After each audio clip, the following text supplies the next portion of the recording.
A quiet night, and a shocking tragedy. It was a cold and crisp night in March of 1998. Manhattan's Upper West Side, often described as the epitome of exclusivity and luxury, was its usual self, serene, polished, and safe. The neighborhood, lined with historic brownstones and high-rise luxury apartments, was a symbol of both wealth and security.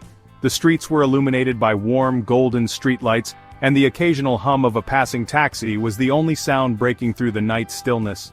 For everyone who called the Upper West Side home, it was just another ordinary evening, the kind that demanded no second thought about locked doors or safety concerns. Yet, within the walls of one prestigious high-rise residential building, trouble was quietly brewing. On the 30th floor of the gleaming tower nestled far above the noise and chaos of the city, there was a world that seemed immune to the dangers lurking in New York's underbelly. The well-heeled residents prided themselves on their gated sanctuary, complete with round-the-clock doormen, high-tech security cameras, and layers of privilege that seemed impenetrable to any outside harm. This building was the kind of place where politicians, celebrities, and investment moguls sipped fine wine from their panoramic balconies, overlooking the glittering lights of the city below. But on that fateful night, beneath this outwardly perfect facade, something chilling occurred that would shatter the illusion of safety forever. At precisely 11:45 p.m., a piercing scream erupted from one of the upper floors, shaking the tranquility of the block. Unlike the muffled cries of domestic arguments or the occasional sound of drunken laughter that might surface on a weekend, this was different. It was the kind of scream that sent shivers down your spine, primal and unmistakably filled with terror. Before anyone could react, the cry was abruptly silenced, leaving an unsettling void in its wake. The tenants dismissed it initially. After all, this was New York City, a city known for its noise, its chaos, and its occasional distractions. Perhaps it was just a boisterous TV argument playing out a little too enthusiastically behind closed doors. What harm could touch a fortress like theirs? That uneasy assumption persisted until the following morning. At 7 a.m., the overnight doorman, tired from a quiet shift, was relieved by the daytime staff. As the morning sun rose over the Hudson River, life in the tower resumed its elegant rhythm. Tenants ordered coffee deliveries, gym-goers made their way to the building's state-of-the-art fitness center, and the housekeeping staff diligently polished the building's marble floors. No one had any inkling of the nightmare that lay concealed in apartment 30B. It was only when a concerned housekeeper knocked on the thick, soundproofed mahogany door of Sarah Collins's apartment that the horrific discovery was made. Sarah Collins, a beloved morning show host whose smile once charmed millions of viewers across America, lay motionless on the floor of her lavish living room. Her perfectly curated life, filled with glittering gala appearances and front-page magazine spreads, had come to an abrupt and violent end. Her chestnut brown hair was in disarray, her iconic face bruised and battered in a way that seemed almost sacrilegious. Clad in a silk nightgown which was now torn and wrinkled, she lay surrounded by shards of glass from a toppled vase and splatters of blood that told the story of a desperate fight. Her once bright eyes were open, staring lifelessly toward the ornate chandelier which now seemed to mock the lifeless silence that filled the room. By the time NYPD detectives arrived, the building's tenants were buzzing with an uneasy sense of betrayal. Their sanctuary, their fortress, had been breached in the most grotesque way possible. The awkward small talk of the elevator lobby was replaced with whispered theories and hushed speculation. "How could this have happened here?" asked one well-dressed woman holding her toy poodle close. "I thought we had the best security in Manhattan," muttered another resident, his tone equal parts indignation and disbelief. Detectives quickly made their way through the building, setting up a perimeter and scaling back access to the crime scene. The media caught wind of the incident within hours, and before long, reporters were swarming the front entrance of the residence, reporters eager to break the story of what would be branded as one of New York's most sensational crimes of the late 1990s. Paparazzi cameras flashed as tenants ducked into limousines and cabs, desperate to avoid getting dragged into the growing spectacle. But back inside apartment 30B, amid the shimmering skyscrapers and glitz of Manhattan life, the investigators stood at the heart of a far darker narrative. The city may have been a land of dreams for many, but for Sarah Collins, it had become the site of her last horrifying nightmare. What could have led to such a chilling scene in a place hailed as a bastion of safety? What secrets did Sarah Collins hide behind her flawless public persona, And more troublingly, who could have been bold and callous enough to bring this tragedy to life? The mysterious crime scene. When Detective Jacobs stepped into apartment 30B that morning, the sharp aroma of copper hit him instantly. It was the unmistakable scent of blood, faint but lingering. The blinds in the living room were still drawn, casting dramatic shadows over the otherwise pristine interior of Sarah Collins' penthouse. The apartment was exactly what you'd imagine for a rising star of New York television, cultured, expensive, and curated to Pinterest-level perfection. But there, right in the heart of it, was chaos. Sarah's body lay sprawled near the center of the living room floor, framed tragically by the mess surrounding her. A toppled vase had shattered onto the glossy hardwood, its sharp shards glinting under the afternoon light as if pointing accusingly toward the horror that had unfolded. An area rug that once seemed intentionally out of place now sat scrunched and bunched, evidence of some violent struggle that began and ended with Sarah Collins. Detective Reed, standing nearby, gently crouched next to the body for an initial glance. "She's got defensive wounds," he murmured, nodding towards her arms. Long, faint scratch marks ran along the inside of her twitched fingers as though she had grabbed at something, or someone, with every ounce of strength left in her. No question, she fought back. But for all the signs of her resistance, the fight had ended swiftly and decisively. The coroner arrived shortly after, his exploratory tools in hand, and began his preliminary examination. "Manual strangulation," he announced grimly, motioning towards Sarah's neck. Deep, blunt force bruises kissed her throat like grim mementos of her final moments. Already beginning to form were the distinct impressions of what appeared to be large hands, a killer who had likely overpowered her by sheer size and force. Her silk nightgown told an equally harrowing story. Despite its luxuriously soft texture, it hung disheveled, torn slightly at the shoulders, and stained faintly near its hem. Though whispers of assault might jump to mind, the room provided no evidence of sexual violence. It was puzzling and strangely clinical. Her attire disturbed, but not violated. Her body marred but not brutalized beyond control. "This wasn't rage," Jacobs muttered aloud, more to himself than anyone else. "Whoever did this knew what they wanted. She's down fast, efficient almost." As he said it though, a flicker of doubt crept into his voice. If this was efficiency, then the scattered scene around her stood oddly against it. Why the overturned vase? Why the deep scratch on her mahogany coffee table as if heavy shoes had stood atop it? There was control, and then there wasn't. Equally baffling were the faint traces of blood across the hardwood floor, oddly shaped and scattered in a pattern researchers would soon realize came from small droplets rather than pools. "It looks like she injured her attacker somehow," Reed speculated. "Maybe scratched him during the fight." The way her fingers had clutched so tenaciously at nothing now felt like critical evidence. The toppled furniture seemed almost staged, or accidental, as though the attacker hadn't planned for the ferocity that Sarah had used in her resistance. A half-full glass of wine still miraculously stood undisturbed atop the side table, a token of a quieter night meant to fade away into sleep, not violence. But the strangest piece of the puzzle lay in the adjoining bedroom. Positioned neatly on her comforter, almost ceremoniously, were Sarah's earrings and a small clutch purse. They weren't thrown or scattered, but deliberately laid down untouched. Was this a signature of her killer? Or simply the remnants of her pre-bedtime ritual interrupted too soon? Its symmetry, with chaos exploding mere feet away, felt deeply deliberate. Adding to the already eerie contradictions, the coroner noted lacerations on her feet. "She wasn't wearing shoes when she fought him," Reed observed while scanning through photographs snapped by the crime scene analyst. "She must have kicked at him based on the bruising above her knees and thighs. She snagged something. Glass, maybe?" The bathroom window provided the final, chilling revelation, an entry point so narrow that its use required both confidence and athleticism. Directly beneath it, the officer showed Jacobs a faint black scuff mark on the ceramic. Probably from a shoe, the young cop guessed. The scuff wasn't alone either. The faint imprint of a handprint near the ventilation slats solidified their conclusion. The attacker had scaled the outside of a 30-story building, not simply requiring determination but intimate knowledge of the structure's vulnerabilities. "I thought these were designed to prevent break-ins," Reed added, furrowing his brow as he examined the ventilation gap. "This isn't something anyone could just figure out in the moment. Whoever this was, they'd been here before, or at very least had planned this thoroughly."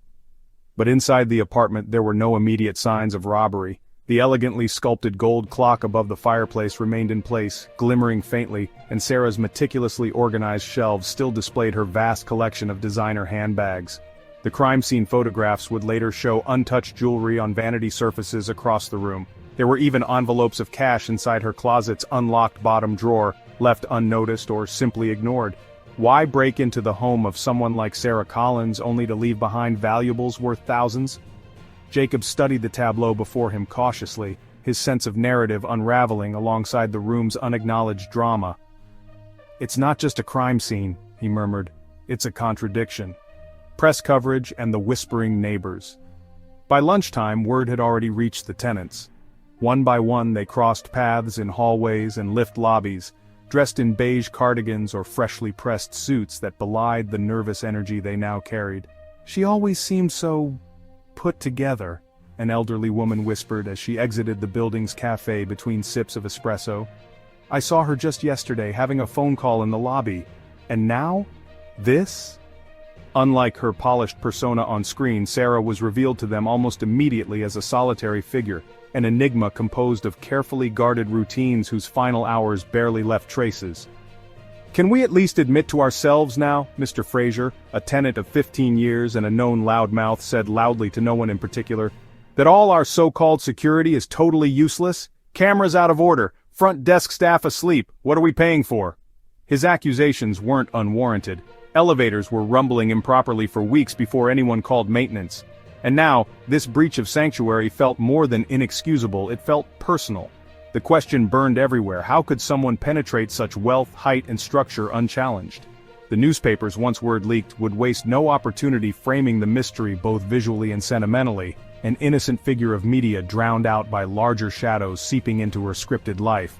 But inside the precincts where Jacobs was revisiting case notes in increasing circles, the relevant theme wasn't angels falling or towers cracking, it was opportunity meeting method. The glaring security gaps. It was hard for the tenants of one of Manhattan's most exclusive buildings to accept the horrifying truth. Their so-called fortress of safety had been breached. But for Detective Jacobs, the warning signs were written all over the building's glossy hallways and luxury amenities, even if they had gone ignored by the wealthy residents. This case wasn't just a break-in, it was an indictment of blind trust in systems that seemed infallible but were far from it. From the moment the investigators arrived on the crime scene, it became clear that there were more questions about the building's security than answers. A high-profile murder on the 30th floor of a high-rise might seem unthinkable, especially in a building where penthouses like Sarah Collins's came with a price tag of millions and the promise of absolute privacy. Yet, if this disturbing crime proved anything, it was that even the sharpest locks, the finest cameras, and the most polished security staff were useless if no one paid attention. Jacob's first walkthrough of the building revealed an unsettling pattern of neglect. The lobby, glamorous and imposing on first glance, housed state-of-the-art surveillance cameras mounted discreetly in its corners. But checking the security feed from the night of Sarah's murder wasn't an option. The building manager quietly admitted to what Jacobs would later describe in his case notes as a revelation of gross incompetence. "Those cameras haven't been operational for months," the manager mumbled, avoiding eye contact with the detective. "We've, been meaning to fix that. Budget issues, you see." His voice trailed off under Jacob's sharp glare. Budget issues? In a building where the average monthly rent probably exceeded the cost of a small car, it was difficult for anyone to believe. And then there was the issue of the night doorman. In a building that boasted 24/7 concierge service, Jacobs expected to hear from an alert, eagle-eyed professional who could recount every visitor in and out of the building. Instead, he was met with an exhausted young man who barely looked old enough to work the desk. "It was a quiet night," the doorman shrugged as if it explained everything. When pressed further, his story crumbled. He had nodded off at some point during the early hours of the morning, and hadn't seen or heard anything out of the ordinary. The building's tenants, naturally, were in an uproar when this information started to spread. How could a high-end security team, one that residents paid handsomely for, have been so utterly negligent? "We trust them to protect us and this is what happens," one resident barked at a tenant meeting later that day. "We could be next!" cried another, clutching her designer handbag like it held secrets worth dying for. The breach itself, however, was almost too bold, or reckless, to comprehend. The forensic team discovered that the killer had entered through Sarah's bathroom window, which overlooked a narrow stretch of the building lined with utility equipment. What made this discovery shocking wasn't just the location of entry, It was the precision with which it had been executed. Sarah's bathroom was 30 stories above Manhattan's bustling streets, and yet not only had the perpetrator reached it, but they'd done so while bypassing layers of presumed safeguards. The bathroom's small ventilation window should have been locked by default, but it wasn't. "These windows aren't even reinforced," Jacobs exclaimed as he examined the frame that had been pried open. "For a tower like this, you'd think they'd at least install shatterproof glass or something more secure." Clearly no one had considered that anyone could, or would, scale 30 stories to break in. But the scuff marks left behind on the building's exterior told a chilling story of just how determined the intruder had been. A rope mark near the rooftop fire escape revealed their point of descent. Whoever broke into Sarah Collins's apartment had accessed the roof, used a safety fire hose, designed for emergencies ironically, and rappelled down to her window with a level of daring that bordered on madness. And how had the killer reached the roof in the first place? The answers were as frustrating as they were predictable. "The locks on the rooftop access doors are more symbolic than functional," Lieutenant Reed remarked sarcastically over his coffee during a briefing. Maintenance staff admitted that keys to the roof were routinely misplaced, with several even unaccounted for. "Half the damn building probably has access up there if they wanted," Jacobs grumbled. "Maybe even the pizza guy." Another alarming detail came from the ventilation system itself. Sarah's bathroom vent, which served as the entry point, was meant to be sealed tightly. But it was clear that her unit's vent wasn't installed properly. The frame was loose and there were scratches on the paneling suggesting previous tampering. Was it pure chance? Reed mused. Or did the killer know this particular vent was vulnerable? It was a disturbing question since the answer hinted at the killer having inside information. And if they did, who had provided it? Further exacerbating the puzzle was the lack of any alarms being triggered during the intrusion. Sarah's unit was equipped with a sophisticated alarm system, but it had been deactivated manually by Sarah herself. According to building records, she'd turned it off earlier that evening when she returned home. "It's standard practice," the building manager explained, looking exasperated. "Most residents deactivate their alarms the moment they walk in. They find it annoying to arm every time they leave for just a minute. So we're left with a dead security system, sleeping doormen, rooftop free-for-alls, and residents who disable their own safety measures," Jacobs quipped as he sifted through building protocols. "It's like they gift-wrapped this place for anyone with a ladder and some ambition." As fractured pieces of neglect started coming together, one thing became clear. The luxurious facade of the building was just that, a facade. With a little creativity and a lot of recklessness, anyone willing to scale walls and poke around could have gained access. While the NYPD worked to untangle the identity of the perpetrator, the gaping security lapses in one of Manhattan's most prestigious addresses left a lasting question. If this building wasn't safe, what building in New York was? The realization sent ripples of unease through the tenants, who were now faced with their vulnerability. A vulnerability they had buried under marble floors, concierge desks, and the illusion of exclusivity. And as the investigation moved forward, Jacobs couldn't shake the feeling that for the killer, the breach might have been the easiest part of the crime. "No one wants to think they're paying for useless locks and decorative alarms," Jacobs said to Reed as they left the scene that day. "But I'll tell you this, someone here, or someone who's been here before, knew this place wasn't half as secure as it should have been. Somebody saw the cracks in the seams, and someone decided to take advantage of it." The fame and mysterious life of Sarah Collins. Sarah Collins seemed like the perfect embodiment of the American dream. Born and raised in a quiet suburban neighborhood in Chicago, she grew up in a family that valued hard work, poise, and elegance. Her father, a lawyer, and her mother, a trained pianist turned homemaker, nurtured young Sarah's ambition from an early age. Even in her teenage years, classmates remembered her as the girl who could light up a room, not just because of her radiant beauty, but because of her warm personality and her fierce determination to excel. Her dream was never to blend into the background. By the time she was 22, Sarah had packed up everything she owned, said goodbye to the mundane predictability of suburban life, and moved to New York City. She arrived with nothing but a degree in communications from Northwestern University, a suitcase full of designer knockoffs, and a fiery hunger to make her mark on the media world. New York City, with its relentless pace and ruthless competitiveness, embraced her, or, more accurately, she conquered it. Within years, Sarah Collins ascended the cutthroat world of broadcast journalism, becoming a household name before her 30th birthday. Starting as a field journalist for an early morning talk show, she worked tirelessly, often taking on assignments that others declined simply to get her foot further into the door. Whether it was covering disastrous winter storms from the streets of Buffalo or camping with firefighters during wildfires in California, Sarah earnestly took every gig, her polished smile and infectious energy never faltering. By 1996, Sarah had not only become a rising star but also one of America's most beloved TV personalities. Her charisma, unmatched work ethic, and knack for humanizing the news resonated with audiences coast to coast. As the host of Morning Manhattan, a wildly popular morning talk show, Sarah became the face millions of Americans woke up to every day. She was the first voice heard over coffee, her sparkling blue eyes broadcast across living rooms as she discussed everything from local feel-good stories to hard-hitting interviews with political elites.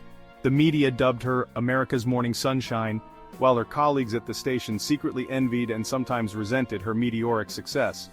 But all that glittered wasn't gold. As Sarah grew in fame, so too did the attention on her personal life, a life she worked hard to keep private. For someone constantly in the public eye, Sarah was remarkably skilled at shielding herself from the tabloids.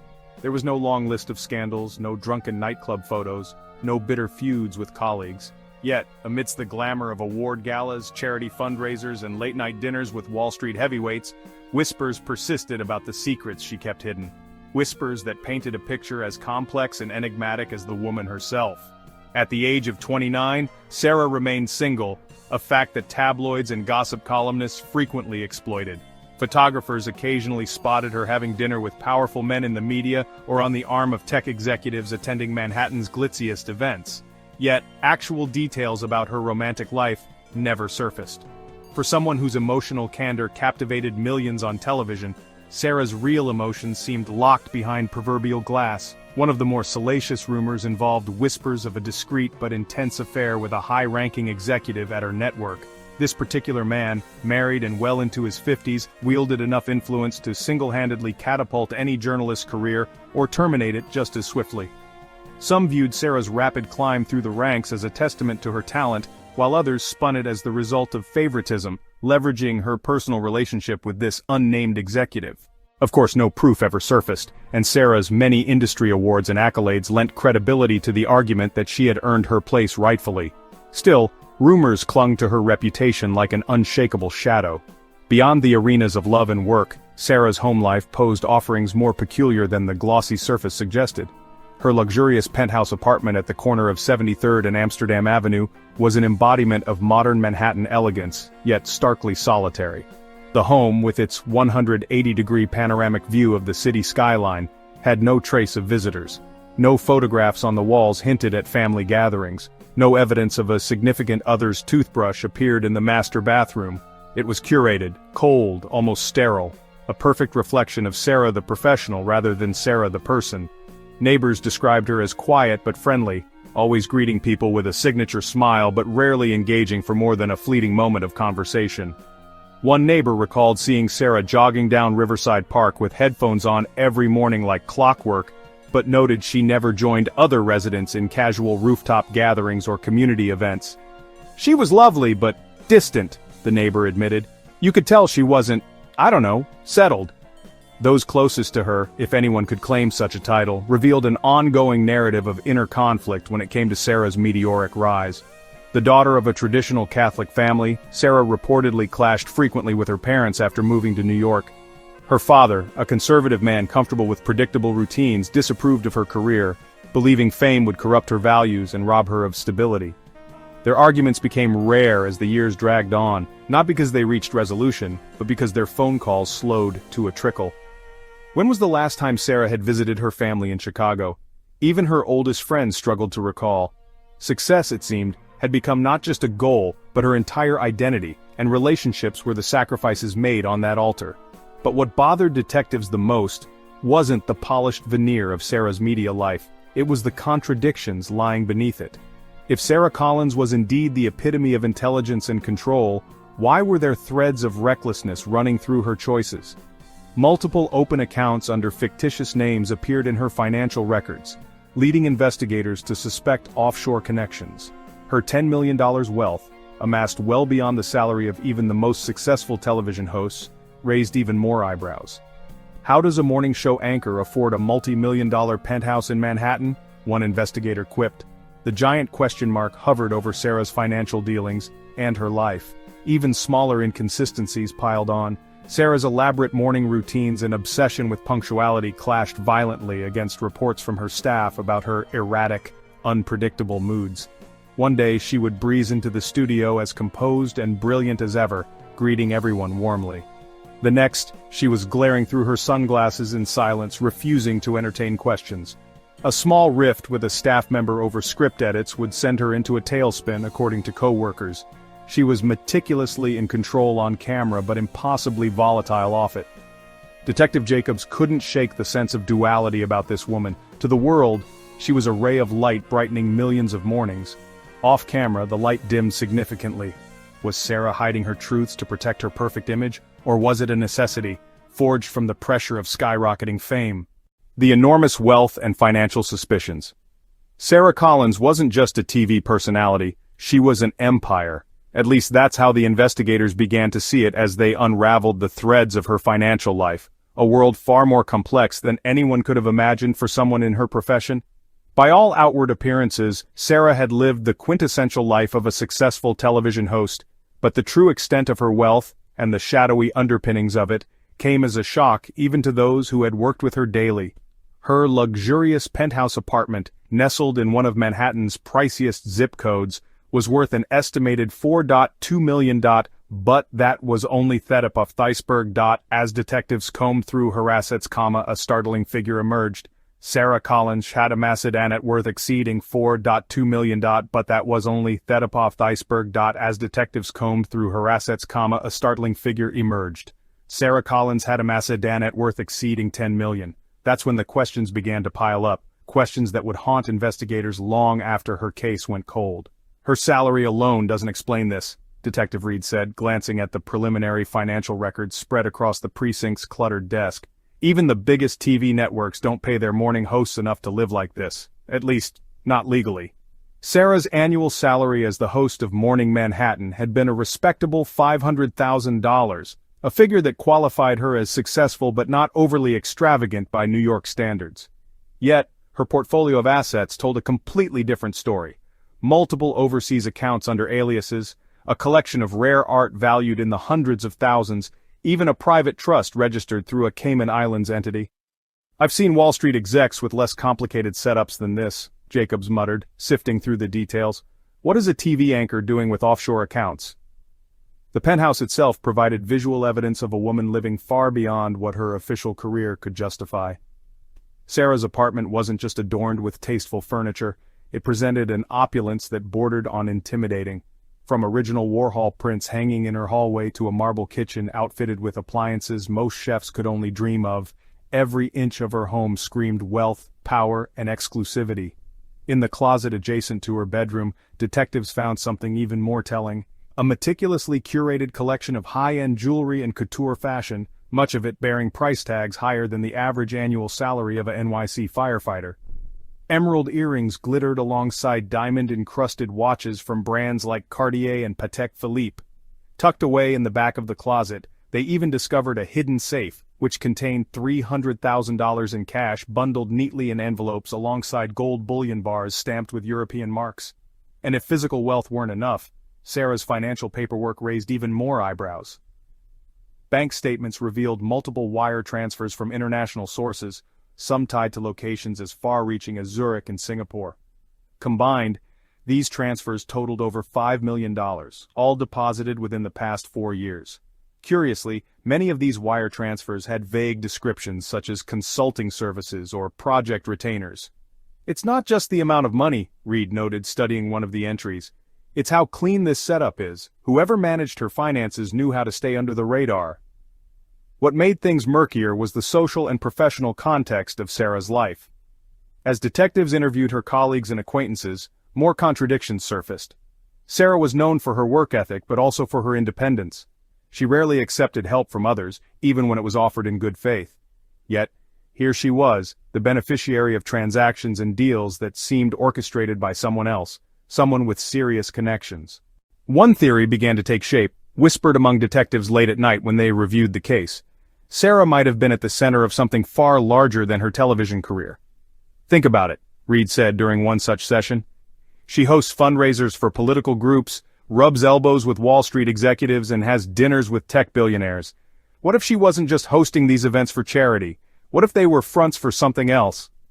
Another point of suspicion emerged regarding Sarah's side ventures. Publicly, she had claimed to own a small media consulting business, one that helped rising TV personalities hone their image. At first glance, it seemed innocent enough, even admirable. But as investigators dug deeper, they discovered that the business owed much of its income to just 2 or 3 major clients whose payments far exceeded market rates for such services. One client, a private equity firm based in Miami, had paid Sarah's business nearly $1 million over a 2-year span. For what? That remained unclear. Adding another layer of intrigue, investigators stumbled upon unopened mail addressed to her apartment. Inside one envelope was a notice from the IRS, flagging an audit of Sarah's consulting business for irregularities in tax filings from the prior year. Though the audit had not yet been pursued further, it suggested that even the federal government had begun to notice the cracks beneath Sarah's glittering exterior. The more the detectives uncovered, the darker things began to seem. Sarah's wealth wasn't just unexplained, it had the hallmarks of something distinctly illicit. Was she laundering money for powerful figures she had met during her rise to fame, or was she simply the beneficiary of insider deals made possible by her romantic connections to influential men? Even more chillingly, had her access to the media and the public been used as leverage in some wider scheme? "Here's what I don't get," Jacob said one evening as they wrapped up for the night. "If she really was involved in something big, laundering, embezzlement, blackmail, why kill her? She's the goose that lays the golden eggs, right?" "Well," Reed replied, "maybe she stopped cooperating, or maybe she knew too much." Despite the financial revelations, Sarah's lifestyle had exhibited a strange duality. On camera, she appeared as nothing less than wholesome and relatable, the kind of woman you'd trust to babysit your kids or host a small-town Christmas parade. But behind closed doors, her wealth hinted at a more ruthless version of herself, one who knew how to thrive in a city where survival often demanded compromise. Even in death, Sarah Collins maintained one last enigma. Despite her fortune, despite her connections, her will had designated no heirs. Her closest family members, a distant cousin and her estranged father, knew nothing about her financial holdings, and no mention of them was made in the will itself. Where Sarah intended her fortune to go and why remained a question for both legal firms and law enforcement. As detectives continued probing her financial web, they realized they might be uncovering threads that extended far beyond her murder. Sarah Collins wasn't just a victim anymore. She was a puzzle, a carefully constructed facade of brilliance and control, with the answers hidden among her wealth, relationships, and the secrets she had tied to those millions. The question lingered. Was Sarah's murder an act of desperation, or was it the inevitable conclusion of a life too entangled with forces that even she couldn't manage to control? Whatever the case, one thing was clear: her wealth wasn't a shield. If anything, it was what made her a target. A love life, full of contradictions. Sarah Collins was no stranger to the spotlight, but when it came to her love life, she lived almost as if under an invisible veil. To the public, Sarah maintained an image of a fiercely independent woman, too busy for distractions, too focused on her career to engage in petty gossip about romance. But what the tabloids couldn't capture was a much more complex reality. Sarah's love life was anything but straightforward. It was messy, contradictory, and steeped in layers of secrecy that even her closest friends couldn't fully unravel.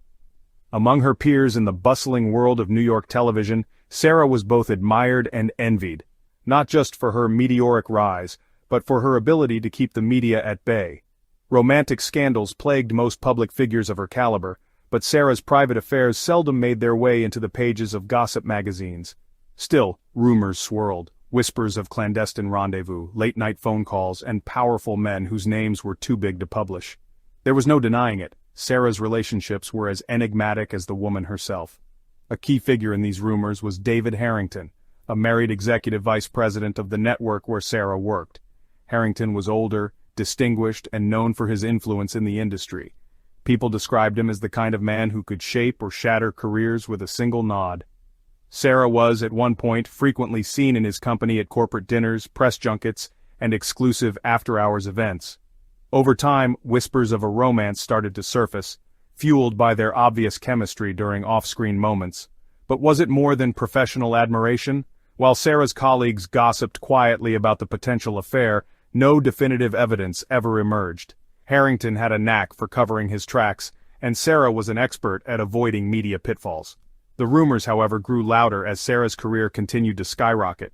Her ascension to the host seat of Morning Manhattan happened with stunning speed, and critics were quick to wonder if there was more than just her sheer talent in play. "She earned it fair and square," said one former co-worker who spoke anonymously. "But you can't tell me it didn't help to have Harrington in her corner." People noticed how he always seemed to bend the rules for her: bigger budgets for Sarah's segments, leniency when she clashed with producers, and just this protective aura. It made people talk. Sarah's private journal, discovered in her bedroom after her murder, offered cryptic glimpses into this alleged relationship. Written in her neatly looping script were passages hinting at a forbidden romance, mentions of him, frustrations with their secrecy, and longing for a life unshackled by corporate politics and public judgment. "I don't want to live in shadows forever," she wrote in one entry, "but how do I walk away from someone who holds my world in their hands?" The journal raised as many questions as it answered. If Sarah had indeed been romantically involved with Harrington, or someone else of similar stature, what toll had the affair taken? And more importantly, had it played a role in her brutal demise? Of course, Harrington wasn't the only man rumored to have captured Sarah's attention. Photographers occasionally spotted her on the Manhattan social circuit, dining with individuals from Wall Street, the tech industry, and even city politics. Each photo set off a wave of speculation, but nothing ever stuck. Sarah had a talent for evading the headlines, slipping out of back doors or dodging questions with her signature smile. To outsiders, much of her personal life felt like a carefully orchestrated ballet, a dance between visibility and mystery, charm and deflection. One of Sarah's more infamous relationships, albeit fleeting, was with her ex-husband, Mark Stevens.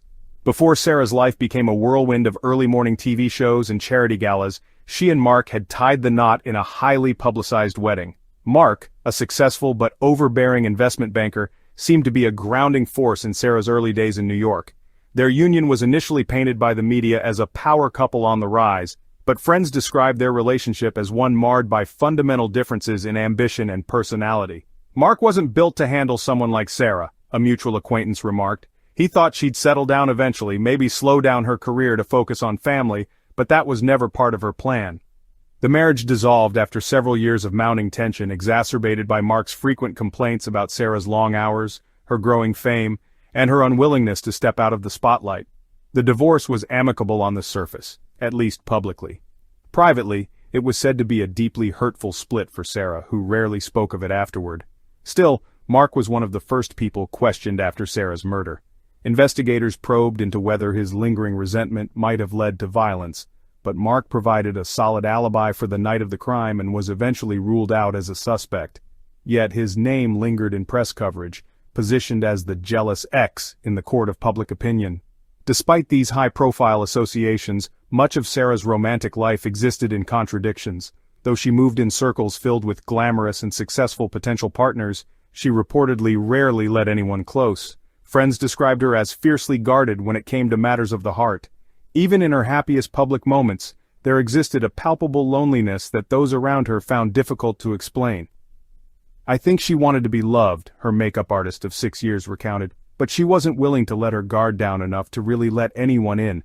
She always had this look, like she was carrying the weight of something big, but she wasn't about to tell anybody what it was." Perhaps nothing revealed Sarah's contradictions more than the empty, monotonous elegance of her home.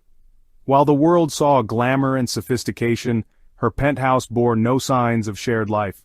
There were no framed photos of partners or lovers, no personal mementos of romantic getaways. If love colored Sarah's life, it existed in temporary sparks, never settling into permanence. For detectives like Jacobs and Reed, Sarah's romantic entanglements became a vital thread in the investigation. Was her complicated love life simply collateral damage from a high-pressure media career, or had it made her a target? Had an affair with Harrington, or another shadowy figure, put her in harm's way? Or worse, had jealousy or betrayal turned deadly? As pieces of Sarah's life came into focus, one thing became clear. She lived in a world where love and ambition coexisted uneasily. If her relationships had brought excitement, they had also brought complications, secrecy, and possibly danger. Her heart was a private labyrinth, hidden behind polished smiles and perfect camera angles, one that hid far more than anyone had ever guessed. The first suspect, the ex-husband.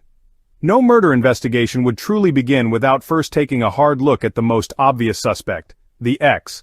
And Mark Stevens, Sarah Collins' ex-husband, was nothing short of a prime candidate for the role. Theirs had been a marriage that seemed picture-perfect from the outside but was plagued by storms beneath its polished facade. From the moment news of Sarah's brutal murder became public, Mark's name naturally began circulating among detectives and reporters alike. In cases of this nature, the one-time lover, the jilted partner, is often the person with the clearest motives for anger, jealousy, or revenge. It didn't hurt or help, depending on your perspective, that Mark and Sarah's marriage hadn't ended on exactly amicable terms. Mark Stevens, 43, was a man who had built his career and reputation on sheer grit and an aggressive, take-no-prisoners approach to business. A highly successful investment banker, Mark had amassed significant influence in financial circles. He was as confident as he was sharp-tongued, the kind of man who could recite stock market stats in his sleep and intimidate boardrooms with a single glance. But beneath his professional facade was a deeply personal wound. The woman he'd loved, and some would allege, tried to control, had walked out of his life for good, and continued to soar in fame and fortune without him. Their romance, at least in the beginning, read like a Manhattan fairy tale. The couple met in 1993 at an upscale charity gala in the heart of the Upper East Side. Sarah, then a fresh-faced field reporter carving out her space in the competitive world of television, had captured Mark's attention instantly. Friends of the couple would later remember how dazzled Mark was by Sarah's charm and ambition, not to mention how her striking beauty lit up every room she entered. For a man like Mark, used to dealing with numbers and contracts, Sarah's presence was intoxicating in its difference. They married in 1994 in a ceremony that rivaled most celebrity affairs. With a picturesque vineyard wedding in upstate New York, and a guest list that glittered with media moguls and financial powerhouses, it was dubbed by some outlets as the Union of Ambition. But as one friend bluntly put it, fairy tales only last if both people are playing characters. Sarah wasn't playing. The cracks in their marriage began to show almost immediately. Sarah was laser-focused on her career, rising quickly through the ranks in broadcast television, while Mark, despite his towering success, expected a more traditional partnership. Mark thought he was marrying someone who'd support his career, build the home, and eventually adapt to his lifestyle, shared a mutual acquaintance. What he didn't realize was that Sarah was every bit as ambitious as he was, more so if anything. She didn't want a life in the shadows, and she definitely didn't want to play second fiddle to Mark's Wall Street dreams. Over time, their differences became more difficult to ignore. While Sarah's fame continued to rise, with her face gracing magazine covers and her segments dominating morning ratings, Mark reportedly became increasingly resentful. His friends described him as irritated by Sarah's unrelenting dedication to her work, often complaining about her long hours, her media obsession, and even her glamorous public appearances. He couldn't stand the fact that she got more attention than he did, a colleague of Mark's remarked anonymously. And for a man like Mark, whose entire identity was built on being the dominant figure in the room, that was a bitter pill to swallow. Arguments between the couple escalated, and by 1996, rumors of a separation had begun to circulate in their social circles. The final straw reportedly came during an anniversary dinner when Sarah had to cut the evening short to attend a breaking news story. Mark, as friends recalled, was livid. The two barely spoke in the weeks that followed, and by early 1997, their divorce was finalized. The split was quiet, at least publicly. Both parties issued polite, PR-approved statements about mutual respect and irreconcilable differences, but insiders claimed the divorce proceedings were tense and emotionally draining. Mark was said to be particularly bitter, feeling that Sarah had chosen fame and fortune over building a life with him. She never needed him, a friend of Sarah's explained, and that drove him crazy. He wasn't used to women who didn't depend on him in some way, financially or emotionally, but Sarah, she thrived without him, and I don't think he ever forgave her for that. So when NYPD investigators began piecing together the timeline of Sarah's murder, it was no surprise that Mark Stevens was the first person they called in for questioning. His history with Sarah, combined with his sharply criticized temper and lingering resentment, painted him as the kind of man detectives couldn't afford to ignore. And then there was the most damning factor: motive. But Mark met the questioning with confidence, or arrogance, depending on who you asked.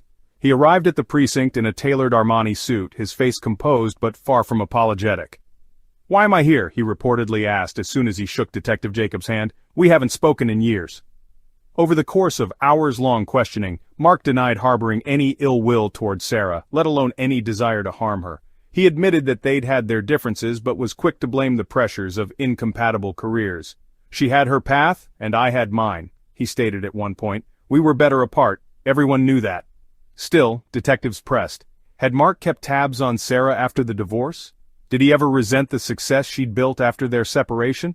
Had the breakup triggered any feelings of anger or worse? Mark responded with cold practicality. "Why would I waste energy on resentment? Sarah was, relentless. She deserved her success and I moved on a long time ago. I have no reason to be involved in anything here." The intensity of his answers and his refusal to appear fazed left detectives conflicted. On one hand, Mark fit the profile of a bitter ex who might nurse years-long grudges towards someone like Sarah. On the other hand, his alibi was, frustratingly, airtight. He had been at a high-profile fund manager's dinner in Midtown the night of the murder, surrounded by at least a dozen witnesses who vouched for him. With corroborated timestamps from restaurant logs and surveillance footage showing Mark miles away from Sarah's apartment at the time of the crime, investigators had to eventually rule him out as a suspect, but not before his name had already made its way into public speculation. Even after being cleared, Mark remained a compelling figure in Sarah's tragic story. Reporters painted him as the jealous ex who had lost control of a woman too big for his world, a figure both rejected and overshadowed by her success. Though detectives found no concrete link between Mark and the crime, some began to wonder, was he angry enough at Sarah to orchestrate something from a distance? Could he have known more than he let on? New clues from a former employee. The investigation into Sarah Collins's murder had already taken countless twists and turns, but the appearance of Lucas Miller, a name that initially seemed insignificant, would soon shift everything into sharp focus. Lucas wasn't just any name in the pile of irrelevant tips that flooded into the NYPD, he represented a direct link to Sarah's affluent high-rise. Before his life unraveled, Lucas had been a security guard at the same luxury apartment building where Sarah lived, and where she died. His connection, however, was far from a coincidence. When Lucas Miller's name surfaced in the investigation, it wasn't immediately under suspicion. Instead, his fingerprints had been flagged by the forensics team after their meticulous examination of Sarah's apartment. At first, it seemed the prints might belong to a maintenance worker, or staff still employed by the building, but a closer look revealed this wasn't the case. Lucas had been fired roughly 2 months before Sarah's murder, a detail that now seemed too convenient to ignore. "That's our guy," Detective Reed remarked as he tossed Lucas's personnel file onto the interrogation table. "A former security guard? Access to the building? Fired in a rage? The pieces are lining up too perfectly." Lucas Miller, 29, was a young man with a record blemished by instability. His employment at the high-end apartment complex had been short-lived but consequential. Hired as part of the night staff, Lucas was entrusted with the keys to one of Manhattan's most exclusive addresses. The background check he passed at the time had been cursory at best, revealing no prior criminal record, but the cracks in his performance began to show within weeks. Incidents of unprofessional behavior, including falling asleep on the job and arguments with residents, led management to issue repeated warnings. His recklessness reached its peak when, during an early morning shift, he was caught letting a personal friend access the building without authorization. That act sealed his fate. Lucas was terminated on the spot, and Lucas didn't take it well. Building staff described him as visibly angry when management informed him of his dismissal. One former coworker recalled overhearing Lucas grumbling about how he'd been set up to fail by wealthy tenants who thought they were better than him. Another described a chilling moment when Lucas spoke about how easy it would be to show them what real fear feels like. At the time, these remarks were dismissed as empty threats, nothing more than an outburst from an unemployed man. Yet they seemed far less innocent in hindsight, especially after DNA evidence began to tighten the noose around Lucas Miller's involvement. Lucas's fingerprints weren't just on file somewhere in the general vicinity of Sarah's apartment, they were found on the windowsill of Sarah's bathroom, the same entry point investigators believed her killer had used to gain access. They were also found on her mahogany coffee table, a detail that couldn't be brushed off. What was someone like Lucas, a former employee with no business in the building, doing inside Sarah's apartment? And how had he even gotten there? The answer, it seemed, lay in his insider knowledge of the building's security system, or rather its many vulnerabilities. As a security guard, Lucas had intimate familiarity with the building's layout, alarm systems, and access points. Those rooftop doors with their symbolic locks, he'd known about them. The ventilation panel leading into Sarah's bathroom, left unreinforced and forgotten by maintenance. He'd seen it during his rounds. Lucas had interacted with residents daily and likely knew their routines, including when they'd be home, or in Sarah's case, when she'd be most vulnerable. He had the perfect setup, Detective Jacobs muttered as the pieces fell into place. This wasn't just some random robbery gone wrong. He planned this. And he had inside help, or at least access. But as compelling as Lucas's insider knowledge was, his motives remained murky. When he was finally taken into custody for questioning, Lucas initially denied any involvement in Sarah Collins's death. His demeanor shifted uneasily between arrogance and panic, the guilt bubbling just beneath his skin. His story was full of contradictions, half-coherent excuses about why his fingerprints might have been at her apartment. I was there before, you don't get it, Lucas stammered during his first round with Detective Jacobs. That place, it's a maze of crap left undone. I was probably cleaning something in her unit when I was still working there. Jacobs didn't buy it. Right.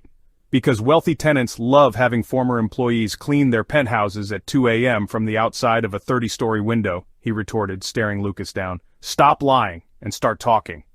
Eventually, Lucas's defensive posture cracked. After hours of persistent questioning, he confessed, though his version of events left detectives wondering if he was revealing the full truth, or just fragments of it. According to Lucas, he was desperate. Following his termination, he'd racked up debts from gambling, debts owed to people who wouldn't hesitate to use violence as a collection tactic. Buried beneath mounting threats, Lucas said he decided to hit one of the apartments in the building he used to guard. He knew how wealthy the residents were, and in his mind, stealing just a fraction of the cash or jewelry stashed in one apartment would be enough to square his debts. I swear all I wanted was money, Lucas insisted during interrogation. I wasn't trying to hurt anyone, but then she saw me. The she in question was, of course, Sarah Collins. According to Lucas, his plan began to unravel the moment Sarah unexpectedly walked out of her bedroom. Panicking, Lucas claimed he only meant to silence her, putting his hands around her neck in a desperate attempt to keep her from screaming. But the situation escalated into violence, and within moments, Sarah was dead. His confession seemed to explain some aspects of the crime, but others, not so much. Despite what Lucas said, questions lingered. For one, detectives couldn't piece together why so many valuables were left untouched in Sarah's apartment. If Lucas had truly been there to steal, why hadn't he taken the hundreds of thousands of dollars worth of jewelry or the cash tucked away in Sarah's hidden safe? Was his story about gambling debts a lie to sway sympathy, or did someone else play a role in directing this horrific event? Then there was the issue of access. While Lucas clearly knew the building inside and out, he'd been fired 2 months prior.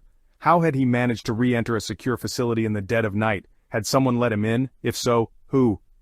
There's more to this, Jacobs muttered to Reed as they reviewed Lucas's recording. He's lying. Maybe not about everything, but about something big. I can feel it. One particularly haunting detail increased these suspicions even further. Lucas had never explained how he knew that Sarah's bathroom vent, out of all the vents in the building, was poorly secured. It wasn't obvious, and yet he'd managed to pinpoint it with precision. When pressed, Lucas deflected, mumbling about how he'd seen it during his shifts. But Jacobs wasn't buying it. He had help, he said firmly. I'd bet my badge on it. As the investigation continued, Lucas Miller's confession opened more doors than it closed. Was he a desperate thief whose poorly planned break-in spiraled into murder? Or was he merely the pawn in a much larger, darker scheme? Detectives couldn't shake the feeling that there was someone else, someone more calculating, more hidden, whispering in Lucas's ear from the shadows. The confession and complex motives. The moment Lucas Miller finally confessed, the room seemed to shift, the tension tightening like a rubber band about to snap. Facing hours of relentless questioning, Lucas, with sweat lining his brow and a flicker of exhaustion clouding his defiant posture, broke his silence. His confession came piecemeal, bit by bit, word by stammering word, until they had enough to form the shaky outline of what had happened that night. Yet, as detectives listened to his story, one thing became abundantly clear. Nothing about it was simple. "I didn't mean for it to happen," Lucas stammered, his hands fidgeting nervously in his lap. "I only needed a way out of the mess I was in. I wasn't there to hurt anyone, I swear I wasn't." Lucas went on to describe how, after losing his job, he had spiraled into financial ruin. He had a habit, a vice he could no longer control: gambling. For months he'd been playing games he couldn't afford to lose, borrowing money from dangerous people with promises he never had the means to keep. By the time of the murder, Lucas was drowning in debt and staring down threats from loan sharks who had made it terrifyingly clear that his time to pay up was running out. "I didn't have a choice," he told Detective Jacobs, his voice trembling. "They told me if I didn't come up with the money they'd come after me, my family. I needed the cash fast, and I knew that building, Sarah's building. I worked there. Those people had money sitting around like it was nothing. Jewelry, cash, watches. It's like they didn't even notice how rich they were." To Lucas, the plan had seemed simple: break into one of the apartments, grab whatever valuables he could find, and disappear. He had no particular target in mind, or so he claimed, but he knew the layout of the building well enough to pick a unit isolated enough that no one would hear him. That's how he decided on Sarah Collins's penthouse, a selection he insisted was purely circumstantial. "This wasn't about her," Lucas said, though his shaky voice betrayed him. "I had no clue who she even was. I couldn't care less. I just needed a way out." Yet, as his story unfolded, key details didn't add up. For starters, the method of breaking into Sarah's apartment, the use of the unsecured bathroom vent, raised questions. How had Lucas known about such a specific vulnerability in the penthouse's design? Was it simply something he had remembered from his time as a security guard, or had someone given him that information? Lucas avoided direct answers, shifting in his seat every time detectives pressed him. "I just noticed things when I worked there," he mumbled. "It's not like it was hard to figure out." But the detectives weren't buying it. Detective Reed, arms folded across his chest, leaned in closer. "You mean to tell me that months after you were fired, you still had this perfect mental map of a 30-floor tower in your head? You just casually remembered how to scale a wall and crawl through a vent? Try again?" Lucas hesitated, his silence speaking volumes. It was clear that there was more to the story, but whether out of fear or stubbornness, he wasn't ready to give it up. Still, what he did admit painted a chilling picture of that fateful night. Lucas described how he had climbed up to the bathroom window with a rope he'd secured from the building's rooftop emergency supplies, a tactic that suggested prior knowledge of the building's protocols and how to exploit them. Once inside Sarah's penthouse, he began searching for valuables, rummaging through drawers and closets with growing frustration. "She wasn't supposed to be there," Lucas muttered, almost as if convincing himself. "I thought it'd be empty, you know. People like that, they're always out somewhere. Fancy dinners or parties or vacations. How was I supposed to know she was home?" According to Lucas, Sarah walked out of her bedroom unexpectedly, catching him in the act. The sight of the intruder in her home left her understandably terrified, and Lucas claimed he panicked. In his version of events, he only meant to silence her screams, covering her mouth and urging her to stay quiet, but things escalated quickly. "She started fighting back," Lucas said, his voice cracking. "She was strong, a fighter. She scratched me, kicked me. She wasn't letting up. I had to stop her from screaming. I didn't mean to." "No," Jacobs cut him off sharply, his frustration boiling over. "You had to stop her? So your solution was to wrap your hands around her neck and squeeze the life out of her? That's not a panic move, Lucas. That's a choice." Lucas fell silent, his head dropping as he avoided the detective's piercing glare. In recounting the events, Lucas maintained that Sarah's death had been accidental, a tragic result of a botched robbery attempt. To him it was just bad luck that she happened to be in the wrong place, at the wrong time. But the scene that detectives found in Sarah's penthouse told a different story. For one, much of her wealth, jewelry, expensive watches, even envelopes of cash, had been left untouched, sitting in plain view. If Lucas had truly been there out of desperation, why hadn't he taken anything? "I don't know, okay?" Lucas snapped when confronted with this inconsistency. "I panicked. She was dead and I had to get the hell out of there." And yet, the question lingered. If Lucas was so desperate for money, why had he left empty-handed? Was he lying about his motive? Or was someone else involved, someone who might have orchestrated this entire crime for reasons far darker than robbery? Another troubling detail was the precision with which Lucas had navigated Sarah's apartment, avoiding detection until she stumbled upon him. How had he known the exquisite layout of a space he had never entered personally? And why did it seem as though he had specifically chosen Sarah's penthouse even though he claimed it was random? "All I wanted was to pay off my debts," Lucas repeated, his voice quieter now but no less urgent. "That's all. I didn't mean for any of this to happen, please. You gotta believe me." But the detectives didn't wholly believe him, not yet. Detective Jacobs, his instincts sharper than ever, leaned back against the wall of the interrogation room and studied the man in front of him. "You're leaving something out," he said calmly, his tone almost conversational.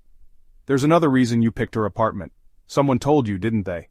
Someone gave you her name, her schedule, her weaknesses. Who was it, Lucas? Who put you up to this?" Lucas flinched at the accusation but refused to answer, the tension in the room thickening with every second of silence. Though his confession provided some clarity, it raised even more questions. Was Lucas truly just a desperate outlier, a petty thief who had stumbled into a horrific accident? Or was he a pawn in a far-reaching scheme, one with players far more dangerous and calculating hiding in the shadows? The unresolved mysteries.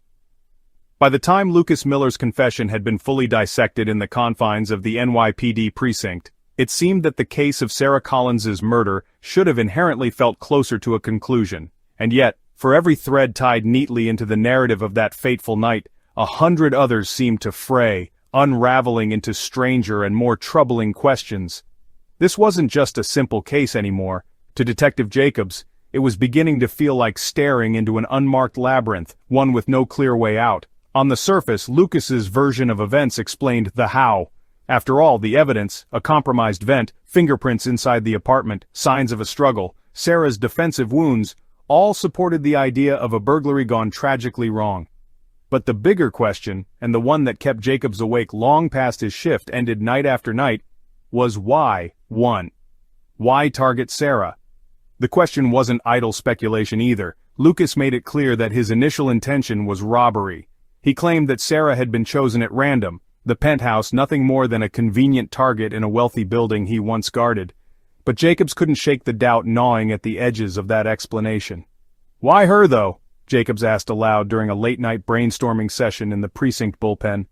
Detective Reed, sitting across from him nursing his third cup of coffee that day, shrugged but didn't answer. "You've got 27 other units in the building," Jacobs continued, now pacing in tight loops around the evidence board. Some of them belonged to people with far more visible wealth, more ostentatious displays of money, jewelry collections on the living room shelves, paintings worth millions openly displayed, and yet Lucas chooses her. He jabbed his finger at the photo of Sarah Collins pinned to the top of the board. "Maybe it's just bad luck," Reed offered reluctantly. Jacob stopped pacing and gave his fellow detective a flat stare. "You think bad luck explains how he found the unsecured vent leading into one specific penthouse on the 30th floor? Reed grimaced. "Fair point." The randomness of Lucas's choice felt orchestrated, planned, as if something or someone had pointed him directly to Sarah Collins, even if he didn't realize it at the time. And for Jacobs, that meant the crime was no longer about Lucas Miller's desperation. It hinted at something far bigger and far more calculating, lurking beneath the surface. 2. The overlooked valuables. Someone desperate enough to risk climbing 30 stories and breaking into a penthouse for cash would presumably leave with cash, right? That's what everyone at the precinct thought, until they saw the untouched safe, the unclaimed jewelry, and even an envelope of loose bills Sarah kept tucked into an open drawer next to her bed. Lucas left it all behind, claiming he panicked once Sarah woke up. "Does that sound like desperation to you?" Jacobs asked Reed the next morning as they went over crime scene photos. "Leaving that safe untouched doesn't sound desperate. It sounds stupid," Reed agreed. Then after a beat he added, "But Lucas is stupid, and sloppy." "Sloppy, sure," Jacobs conceded, tapping the photo of the unopened safe with one finger. "But there was nothing sloppy about the way he got into that building or that apartment. He found weaknesses none of the residents even know about. You're telling me he's organized enough to scale a 30-story building but leaves cash on the table?" "It doesn't make sense," Reed admitted. "But what's the alternative, that he wasn't there to rob her at all?" Jacobs didn't answer immediately, but the thought had crossed his mind more than once. The peculiar mix of precision and carelessness in Lucas Miller's actions was jarring. What if Lucas's real purpose that night wasn't cash or valuables? What if Sarah Collins herself had been the target all along? 3. The timing of it. All. Another mystery that refused to resolve itself was the timing. Lucas swore up and down that his presence in Sarah's penthouse was a mistake, an ill-timed robbery during a rare moment when she happened to be home late. Yet, of all nights, it was this one that brought him face to face with her. Reed leaned forward in his chair as he reviewed Sarah's schedule aloud. She was hyper-organized, lived by a strict routine. Hell, half her viewers probably knew she went to bed at 9 o'clock sharp every night. He raised an incredulous eyebrow. And you're telling me Lucas just accidentally shows up on the one night she's awake past midnight? Come on. Jacob shook his head. It makes no sense. He felt the familiar pang of unease rising in his chest. Even her routine wasn't spontaneous. Look at this. He nodded toward the diary entries they'd recovered from Sarah's bedroom. She had a wine delivery earlier that day, something she'd ordered specifically a week ago. No guest list, no plans. Are we supposed to believe Lucas guessed the one night she stayed up late to drink alone? Reed sighed. So you're thinking someone gave him her schedule? Jacob shrugged. I don't know, but the timing feels too convenient. 4. The phone calls. There was one other oddity neither of the detectives could let go of. Sarah's phone records revealed multiple missed calls in the weeks leading up to her murder, all from an untraceable burner number. While Sarah herself hadn't mentioned any recent threats to her colleagues or friends, her journal hinted at growing paranoia. I think someone's watching me, she wrote in one entry. It's not obvious, just moments, cars that feel like they take too long to pass, voices on the street that seem too familiar. It's probably nothing, but it's probably something. Jacobs paused as he read the entry aloud for the 5th or 6th time that week. What did she mean by too familiar? He wondered aloud, as much to himself as to Reed. We assumed she'd gotten random crank calls or stalkers before, Reed offered half-heartedly. Being a national TV star comes with dangers. You know that. It's not just the calls, Jacobs replied, eyes narrowing. It's the way she knew. She felt something was coming. You don't write this unless whatever it was had been bothering you for a while. 5. Lucas's silence. Lucas, as cooperative as he had been about admitting his involvement, had grown quieter about the wider context of the crime. No matter how much Jacobs pressed him about what he might have overheard during his time working at the building or about who else might have been involved in orchestrating the crime, Lucas locked down. I swear to God I don't know anything else, Lucas had screamed during the last interrogation session. But Jacobs wasn't convinced Lucas was totally ignorant. Fear, not ignorance, seemed to drive his reluctance to talk. Fear of who or what remained unclear. 6. The working theories. Jacobs couldn't shake the feeling that Lucas Miller didn't act alone, but the who was much harder to pinpoint. Was it the result of a tip from another disgruntled employee, someone who knew Sarah's building just as intimately as Lucas? Or could Lucas have been a pawn, a disposable tool used by someone else hiding in the shadows? There was also the haunting possibility that Sarah's murder wasn't random at all. She wasn't just a morning show host. She had wealth, power, and connections. Could her hidden finances or whispered romances have brought someone dangerous into her orbit? A case far from finished. For Jacobs, this wasn't over, not by a long shot. The pieces didn't fit, and they wouldn't until every doubt, every lingering question had been nailed shut. As he stared at the evidence board that evening, his gut churned with equal parts frustration and uncertainty. This case, he muttered to himself, isn't about what happened that night. It's about everything that happened before it. Conspiracy or unexpected accident? The murder of Sarah Collins was never going to be easy to categorize.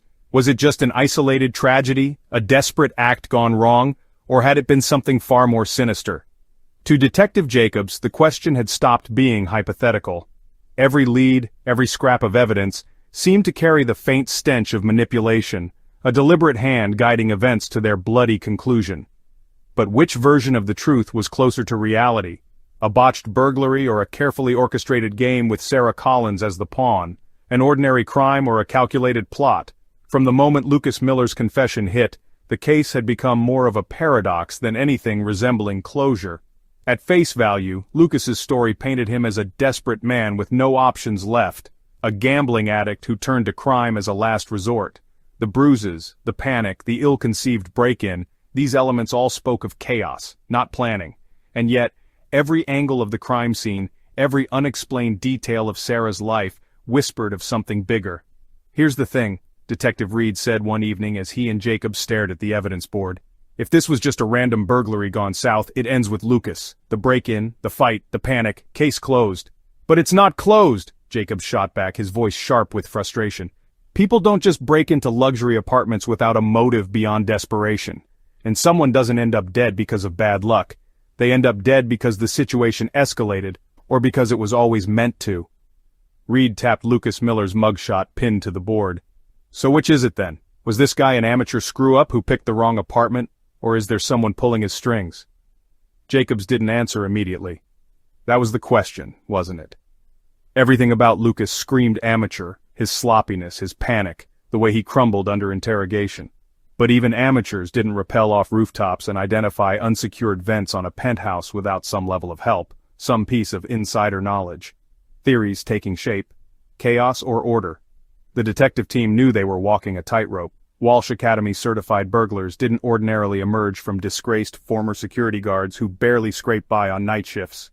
Yet here Lucas was, executing a break-in with an awareness of both the building's weaknesses and Sarah's solitude that raised suspicions far beyond what his panic-driven confession could explain. Jacobs thought about how it all added up, or rather, how it didn't. What were the odds Lucas had landed on Sarah's apartment purely by chance? What were the odds he'd managed to navigate the expansive penthouse building with such precision, only to leave all her wealth untouched? Reed sipped his rapidly cooling coffee, tossing out a thought.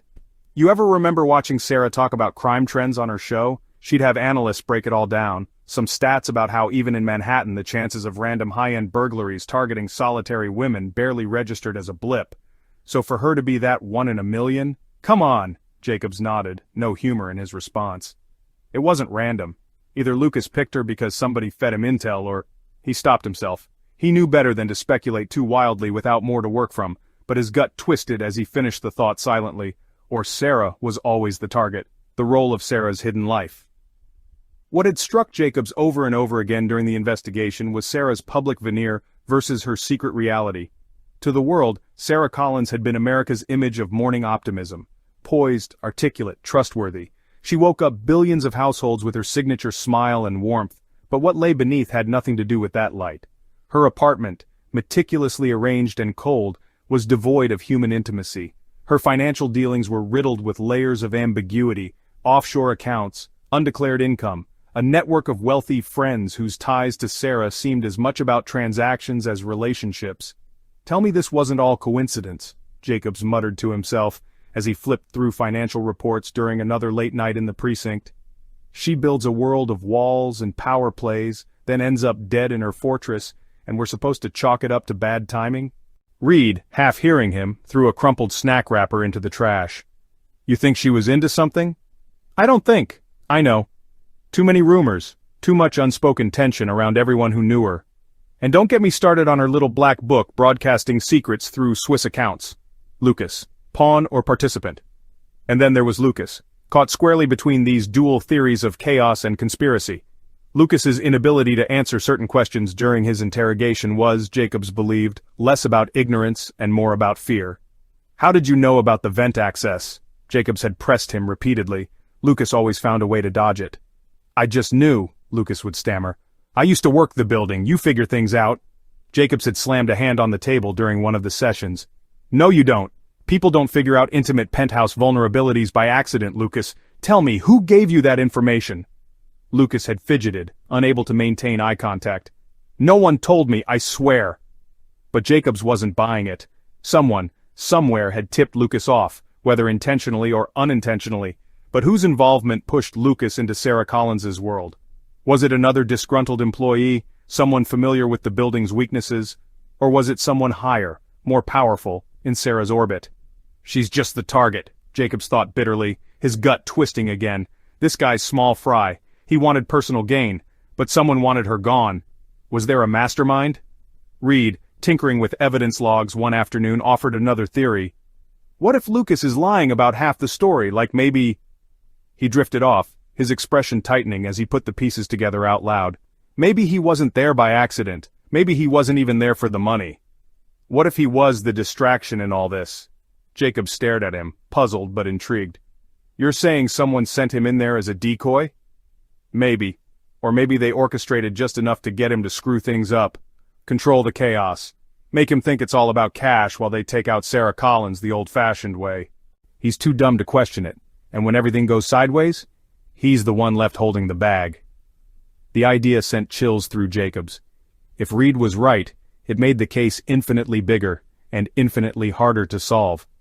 It also meant that whoever wanted Sarah Collins dead had calculated every detail to ensure Lucas would take the fall. An unanswered question. The deeper they dug, the more Sarah's murder began to look less like an isolated tragedy, and more like the violent eruption of a hidden life packed with secrets. Had she crossed the wrong person, known something she wasn't supposed to, or had her connections to powerful figures, her rumored affair with high-ranking broadcasting executives, finally led her to a fatal betrayal? Each possibility only made the lingering sense of conspiracy stronger. Maybe Sarah's death had been orchestrated from the shadows. Maybe Lucas Miller was just the beginning, the tip of an iceberg that extended far deeper than anyone at the precinct wanted to admit. Jacobs leaned back in his chair, his exhaustion hanging like a fog over the room. Conspiracy? Accident? He murmured to himself. We'll never know the difference unless we figure out who she really was. For every answer they uncovered, Sarah's murder had one central mystery entwining it. Was her death inevitable, written into the fabric of the life she lived? Or was she simply an innocent crushed under the weight of other people's schemes? The precinct wasn't ready to stop asking questions just yet. For Jacobs, letting this case stand as just another crime of passion gone wrong felt like an insult to the intelligence of anyone who could see the strings hanging over Lucas Miller's head. And worst of all, it left whoever might be tugging those strings free to target someone else. The truth about Sarah's murder wasn't just elusive, it was surrounded by the kind of silence that only power and fear could enforce. Whether Sarah had been killed by accident, by scheme, or by someone far more dangerous than Lucas Miller, one thing was certain: the story wasn't over. The ending and legacy of a short life. The final chapter in Sarah Collins's life was written in blood and shadows. It started with a scream heard by no one who could help her, and ended in a lifeless room whose golden glow from luxury lamps stood as an ironic mockery. The world that adored her, the fans who turned to her every morning for her charm, her stories, her connection, was entirely unaware of the horrors unfolding in apartment 30B that night. And though investigators had uncovered a confession, tied Lucas Miller to an act of violence, and brought some semblance of justice, Sarah's story remained incomplete. Like an unfinished book, it left a sour ache in the minds of those who followed her case, a sense that important pages had been burned away by forces no one could see or name. Most murders end with a culprit, a trial, and a resolution. Sarah's, however, dragged forward like a wound that refused to heal.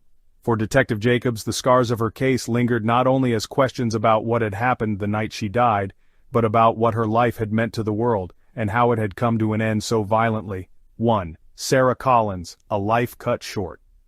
Sarah Collins was 29 years old when she was murdered. It felt impossible to reconcile that fact with the persona she had built in her relatively short life. To her fans, she was a symbol of success, the epitome of the modern American dream. From her charming debut as a bright-eyed field reporter to her reign as the golden host of Morning Manhattan, Sarah had achieved in less than a decade what many in her field didn't accomplish in a lifetime. She wasn't just an anchor, her producer Linda Hart recalled tearfully during an interview days after Sarah's death.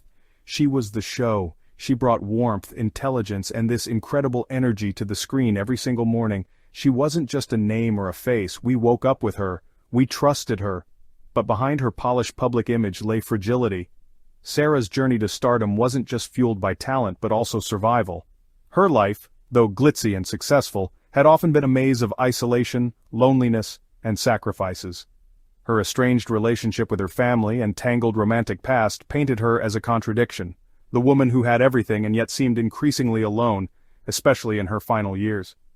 "Look at her," Jacobs muttered one late night, staring at a glossy tabloid photo of Sarah flashing her signature smile at a gala. "She's perfect here. Perfect hair, perfect dress, no cracks showing. But it's all just, what, a defense? A facade?" Reed, who had long since run out of patience for analyzing celebrity personalities, shook his head. "At the end of the day, it doesn't matter how many smiles she gave the camera, someone wanted her dead. That's what matters." Jacobs disagreed.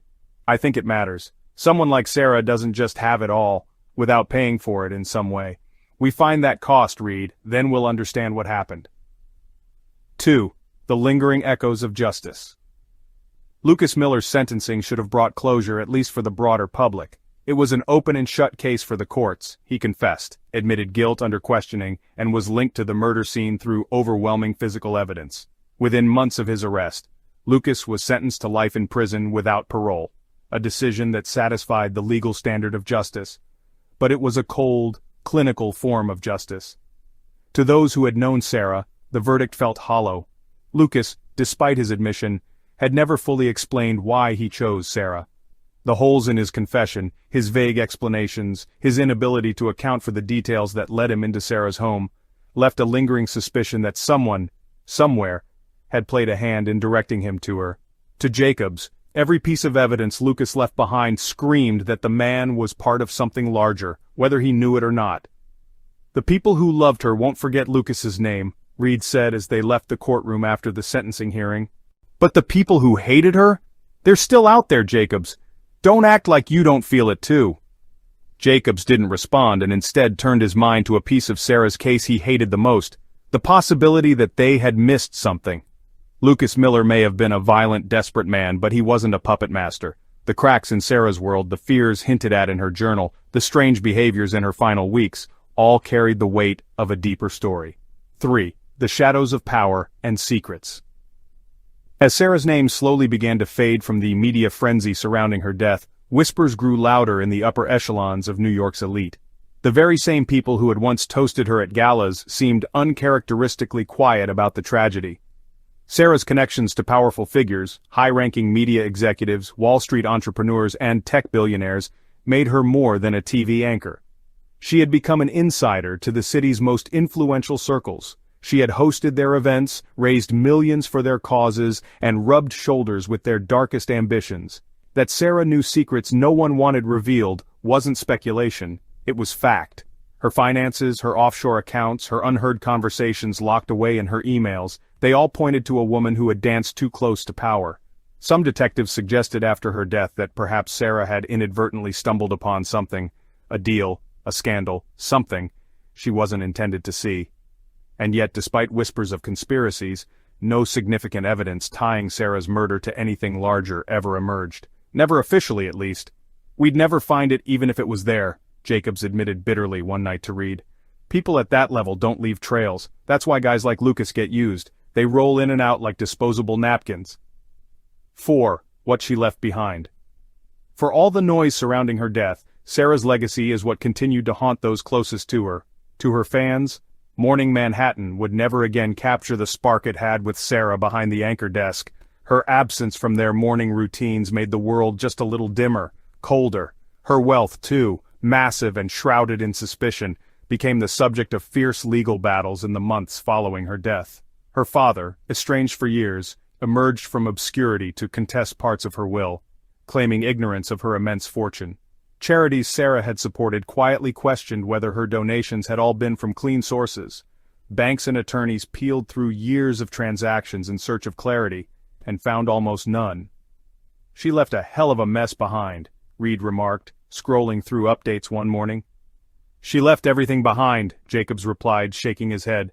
"We still don't even know who she really was, do we?" 5. The question that wouldn't die. As months turned to years, one question remained. Was Sarah Collins killed because of her fame, her wealth, or because she simply lived in a world too dangerous for someone like her to navigate forever? Maybe Lucas Miller was simply a desperate man who lost control, maybe. Or maybe he was merely the instrument of something far less random, a plan too dark and vast to ever see the light. One night, sitting alone at his desk, Detective Jacobs stared at Sarah's photo one last time. The photo was one of her smiling at a charity marathon, the city skyline stretching behind her. She looked glowing, upbeat, alive. "You deserve better than this," Jacobs muttered under his breath. He closed the file for now, but not forever. The secrets of Sarah Collins's short but extraordinary life weren't finished unraveling, and Jacobs couldn't shake the feeling that even years later the truth was still out there, waiting. Sarah Collins in Life and Death was more than a person. She was a story, a complex, tragic, and unfinished one, and as her